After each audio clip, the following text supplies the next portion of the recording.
सुरुवातीला पहिले पाईप ट्रॅक्टरमध्ये भरून घेतले. म्हणजे कसं रितेशला विचारलं सगळे काही पावडा वगैरे सर्व घेतले की नाही, कांद्याचं बी वगैरे सगळं घेतलंय ना. हा म्हणे घेतले. मग काय लगेच ट्रॅक्टरला सेल मारला, कारण की पाईप म्हणजे टार्लीच्या बाहेर दोन्ही मेरा निघत होते, त्याच्यामुळे रस्ता पूर्ण पॅक करून घेतो. म्हणून डायरेक्ट जोरात मध्ये डायरेक्ट घेऊन गेलो पाईप. परत एखादा गाडी आली म्हणजे आमचं अवघड व्हायचे, त्याच्यामुळे एकदम जोरात मध्ये. पण पुढे काय रस्ता थोडा खराब आहे, त्याच्यामुळं हळू चालावं लागलं. म्हटलं चला काही नाही, गाडी आली तरी आपण घेऊ, ॲडजस्ट करू म्हटला. पाहता पाहता पोचलो. मग काय पहिल्याच आपण बाचका नेऊन सोडला तो बियाचं. म्हटलं चला पहिल्यांदा बी नेऊन देऊ. पाहता पाहता पप्पांचे तर सारे पाडूनच झाले होते. म्हटलं आता पहिल्यांदा वावर बांधावं लागलं आपल्याला, इथं माहितीच आहे. म्हटलं चला रितेशला म्हटलं चल पाईप, मी बाचका बिचका ठेवून आलो, लगेच पाईप घेऊन वाहू म्हटलं. काय लगेच पाईप घेतले खांद्यावर दोघांनी, लगेच नेऊन ठेवले मेराला. बापू काकाने तर काय बैल सोडायचं कामही सुरू केलं. म्हणजे आता बापू काका आपल्याला वावर बांधून लागणार होतं. म्हटलं बरं तेवढं तरी बापू काका येईल बघ.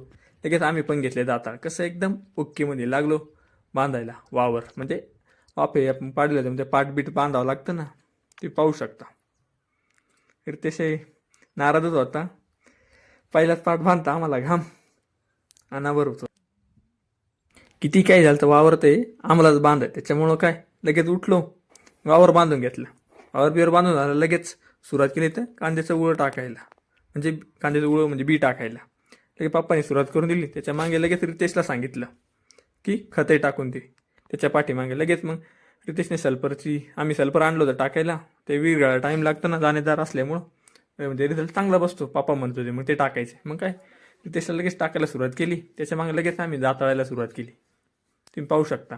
पहिले सुरुवातीला आम्ही सपाट करून घेतो, डेकाळ टाकलं तर रोपे कमी उतरतं, त्याच्यामुळं आम्ही सुरुवातीला दमलं चाललं. पण वावर म्हणजे पहिले इंटच करून घेतलं एकदम सपाट, म्हणजे रोप फेल जायचा प्रश्नच नाही. कसं एकदम ओकेमध्ये. त्यात आमचं काय हे बोलणं चालणं चालूच राहते.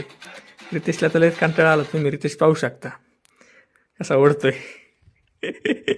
प्रत्येक वाफा झाला का पाहतच होता, किती ओढलाय कसं ओढलंय पाहत होता. तुम्ही बापू काका एकदम, बापू काकाला मी हसत होतो. आज उपास पाहिजे होता म्हणजे चांगलंच झालं असतं. बापू काकाचा काल सोमवारचा उपास राहतो ना, त्याच्यामुळे आम्ही त्याला लय हसत होतो. म्हटलं चला माझं रितेशला सांगितलं, म्हटलं तुमचे लय व्हिडिओ काढले, म्हटलं आता माझा पण व्हिडिओ काढ.